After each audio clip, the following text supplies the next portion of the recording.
Bonjour à toutes et tous, je suis Gwenel Cinquin, je suis ravi aujourd'hui de vous accueillir pour le podcast Les athlètes de l'entreprise à l'extérieur ici à Vannes par un beau soleil. Et on se retrouve sur le parcours sport santé NTAD Sport Liéched. Aucune idée si c'est la bonne formulation en breton, mais bon, on va démarrer quand même le podcast comme celui-là, que je vous invite, pour ceux qui écoutent, à le regarder en YouTube pour découvrir le magnifique cadre dans lequel on se retrouve.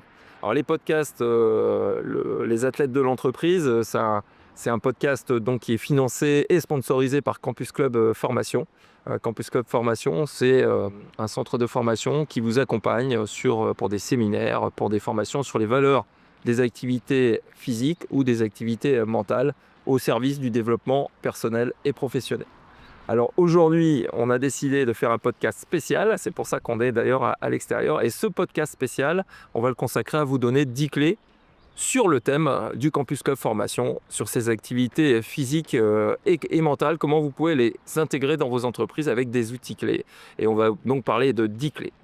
Alors, on va parler des 10 clés pour l'épanouissement en entreprise, le développement de la collaboration en équipe. On va parler surtout d'activités physiques aujourd'hui, même si on va évoquer aussi les activités mentales. Mais pour commencer, j'ai envie de vous raconter une anecdote qui m'est arrivée il y a des années quand j'étais chef des ventes chez Brioche Pasquier, une usine qui fabriquait des pitchs et de la brioche pas très loin de Cholet. Et il s'est passé un événement dans l'entreprise, c'est qu'il y a eu une piscine qui a été construite dans l'entreprise. On peut se dire, mais pourquoi ils ont fait une piscine? C'était dans les années 90-95. Et ben, c'est qu'à l'époque, les dirigeants de Brioche Pasquier, les 3 frères qui dirigeaient l'entreprise, avaient des travaux à faire dans l'usine de sécurité et donc devaient avoir une réserve d'eau importante à proximité. Ils ont décidé à l'époque de mettre en place plutôt une piscine qu'une réserve d'eau traditionnelle, de façon à ce que cette piscine soit à destination de l'ensemble des salariés, mais aussi des gens du village, puisque la législation était certainement plus souple à l'époque. Donc vous voyez que c'est des choses qui peuvent être très simples des fois, et qui peuvent parfois faire plaisir aux gens de l'entreprise, mais aussi de manière sociale aussi à l'ensemble des gens de la collectivité, puisque le village profitait de cette piscine, comme j'ai pu profiter moi aussi de cette piscine à l'époque. Alors je vous propose maintenant de passer à notre premier spot pour parler de la première clé qui va nous servir dans ces 10 clés au service de l'épanouissement grâce aux valeurs des activités physiques. Allez, on commence avec la clé numéro 1, encourager à la pratique sportive et à l'activité physique de près ou de loin, comme on dit dans l'entreprise. Alors, premier exemple que je peux vous donner, c'est une société qui s'appelle Armand Laurent Coiffeur, avec lequel j'ai eu l'occasion de travailler dans le Finistère Sud, qui a une dizaine de salons de coiffure sur le Finistère Sud. Et ils ont inscrit certains de leurs membres ou certaines de leurs membres sur le volontariat, bien sûr, à une course contre le cancer. Mais si on se rapproche de Vannes, d'ailleurs, une société qui s'appelle Empruntis à Vannes, dirigée par Anne, qui s'est inscrit avec des collaborateurs et des collègues sur la course lavantaise, un célèbre course ici qui démarre pas très loin d'ici là pour le coup, et une course contre le cancer des femmes pour le coup, et en particulier le cancer du sein. Et un troisième exemple à vous donner, une usine, parce que dans les usines aussi, évidemment, il y a beaucoup d'efforts physiques qui sont faits, et préparer ces efforts physiques en usine, c'est aussi, pourquoi pas, s'échauffer, comme dans le sport d'ailleurs. Et je peux citer la société Evenot Fermeture, qui de son côté avait mis en place, avec une kiné issue de Carpap, du centre de rééducation de Carpap, de la mise en route corporelle et de l'échauffement avant la prise de poste. Alors, deuxième clé à vous proposer, c'est d'organiser des challenges. Certaines grosses entreprises peuvent mettre en place, par exemple, des challenges sportifs internes. Je l'ai vécu à l'époque dans une enseigne qui s'appelle Point P, quand j'y travaillais, et où on réunissait des équipes qui s'affrontaient en football, qui s'affrontaient en cyclisme, en course à pied, et de manière très conviviale, évidemment. Quand je dis s'affronter, c'est surtout qu'elles passaient un bon moment ensemble. On a même été à Paris, à Clairefontaine d'ailleurs, à l'époque. Donc il y avait de vraies perspectives, les gens s'engageaient dans ces challenges stimulants. Si vous n'avez pas sous la main un challenge à organiser, il y a des challenges interentreprises. Il peut y avoir, et je l'ai vu il n'y a pas plus tard qu'il y a 15 jours, le challenge padel à Vannes, où les gens s'affrontaient. Il peut y avoir des challenges sur le football, dans des soccer, etc., etc. C'est-à-dire que vous allez, avec votre équipe, dans votre entreprise aussi, trouver à participer à des challenges qui sont stimulants et qui créent de la dynamique. Ça peut être le cas aussi si vous n'avez pas forcément d'aide d'organisation. Vous pouvez vous adresser à une fédération française du sport en entreprise. Elle existe. Il suffit juste de la contacter si vous voulez faire des choses concrètes. Alors ça y est, on est rendu à la troisième clé. La troisième clé, un des éléments clés du sport aussi, c'est les tenues. Évidemment, hein, si on est Saint-Étienne, on est vert. Si on est Nantes, on est jaune. Si on est Paris, on est bleu-rouge et blanc l'OM. Ça, c'est pour le football. Après, on pourrait y aller aussi sur les couleurs des tenues. En tout cas, moi, j'ai travaillé pendant 3 ans dans un club de sport de haut niveau, qui est un club de basket, qui est Cholet Basket, où l'entraîneur était excessivement exigeant sur les tenues. Alors, non seulement en match, parce que c'est obligatoire, mais en dehors des matchs, en représentation, en transfert, etc., etc.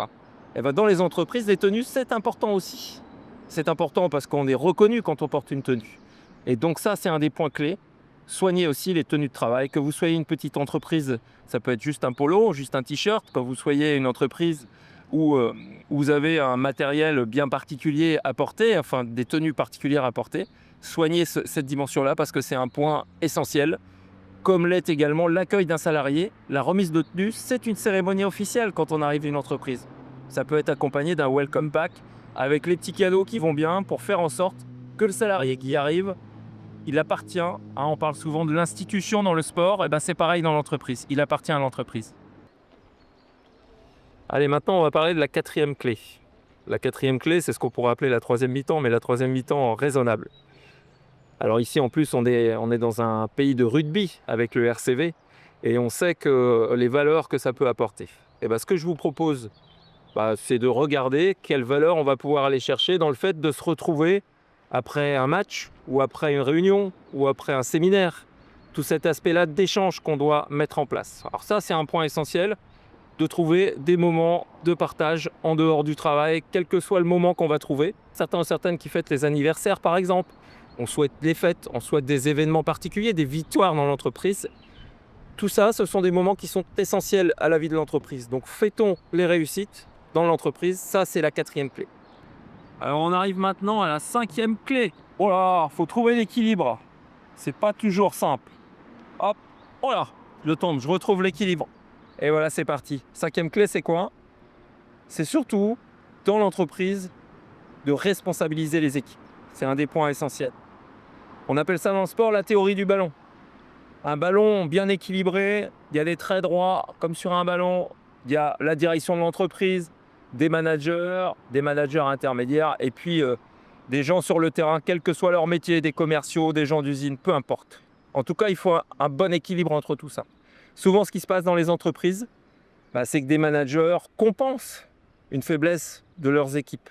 Et ça, dans la durée, il y a vraiment un aspect nocif. Ça ne responsabilise pas les gens. Et donc, ce que je vous propose, c'est surtout de responsabiliser. Par exemple, un patron d'entreprise, quand il réfléchit à la stratégie de l'entreprise, il a surtout intérêt à s'entourer des gens du terrain, des gens du management, des gens transverses. Et avec le mix de toutes ces équipes, ça fait un bel équilibre et ça fait surtout du développement et une stratégie certainement bonifiée. Alors, on va pouvoir s'attaquer à la sixième clé. Formez vos équipes. Quel que soit leur poste, qu'ils soient au bureau, qu'ils soient dans une usine, il faut former les gens aussi sur le domaine des bonnes postures. Former à gestes et postures, qui est une formation qui est faite dans beaucoup d'entreprises et beaucoup d'industries où les gens portent les charges lourdes. Vous pouvez vous faire entourer aussi dans le domaine par des ergonomes qui vont vous accompagner pour aménager les postes de façon à ce que les gens travaillent de manière confortable et surtout qu'ils gardent l'intégrité de leur corps. De manière générale, on parle de formation effectivement pour le corps, mais c'est aussi la formation pour l'activité physique. C'est d'ailleurs ce qu'on propose dans Campus Club Formation, où on emmène les gens qui participent aux formations, les stagiaires, à venir sur le terrain de basket et à faire des activités. Et d'ailleurs, on génère souvent des reprises de sport grâce à ce moment passé sur le terrain. Donc, formez, accompagnez, faites différent aussi. Vous avez des formations, les gens sont installés toute la journée, on voit 50 diapos. C'est pas ce qu'attendent les gens aujourd'hui. Ils attendent d'être en mouvement. Donc, mettez en mouvement les gens dans les formations. Allez, on est rendu à la septième clé. Et pour la septième clé, on va franchir des obstacles. Mais pour mieux franchir des obstacles, il faut mieux se connaître.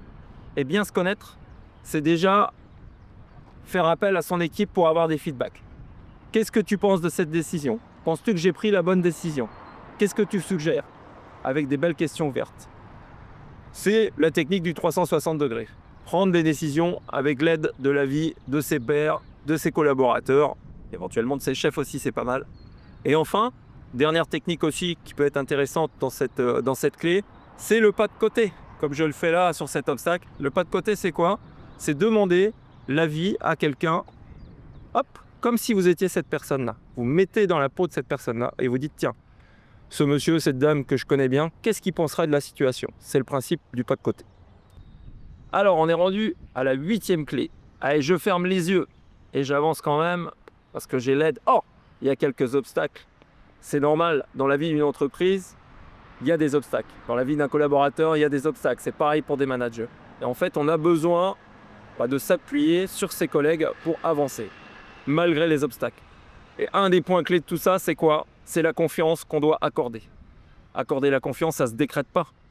En général, d'ailleurs, quand quelqu'un vous dit au bout de 30 secondes, tu peux me faire confiance, attention, c'est pas trop le moment de faire confiance. La confiance, elle doit s'illustrer par des décisions concrètes, par des actions concrètes que vous allez pouvoir mettre en œuvre avec vos collègues ou avec vos collaborateurs. Donc faites confiance, c'est la 8e clé qui est indispensable et presque la clé préalable à toutes les autres. Allez, avant-dernière clé, elle est importante aussi. Il faut se décontracter. Allez, non, je plaisante. Il faut se décontracter effectivement, mais là je voulais vous parler de recrutement. Et en fait, on peut recruter différemment. On parle beaucoup aujourd'hui de recruter sur les soft skills. C'est ce qu'on lit partout. Est-ce qu'on va vraiment au bout de cette démarche-là? Je ne suis pas sûr. Et ce que je vous propose moi, si vous voulez recruter différemment, plutôt que de vous mettre comme ça là, à votre place avec votre ordinateur et le candidat en face, essayez de privilégier autre chose. Alors pas forcément le siège magnifique ici à Vannes dans le port, mais vous pouvez aller marcher avec le candidat. Il y a d'ailleurs des organismes qui proposent ça. On a parlé des stades de l'emploi où on mélange des RH ou des RRH avec des candidats pour l'emploi. Tout le monde fait du sport, tout le monde est en survêtement.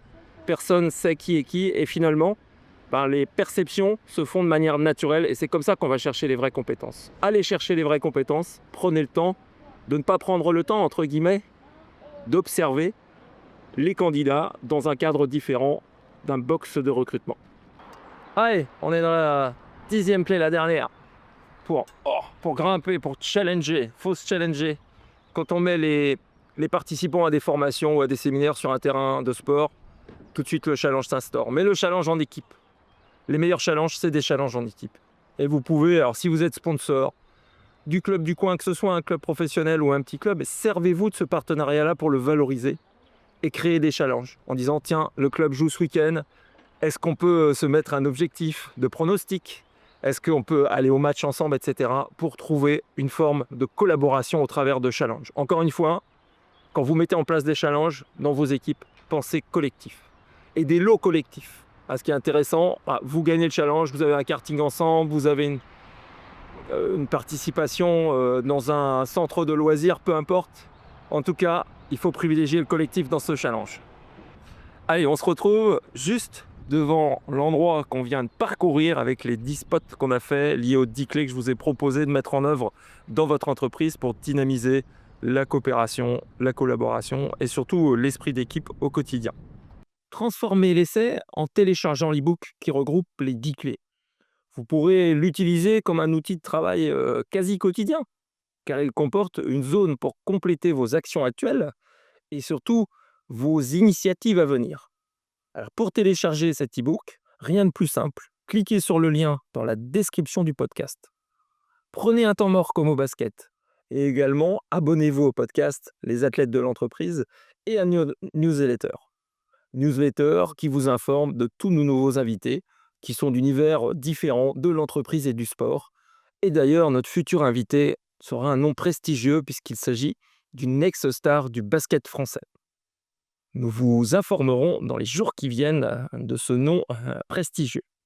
Je vous remercie encore de votre fidélité et je vous dis à bientôt pour un prochain podcast.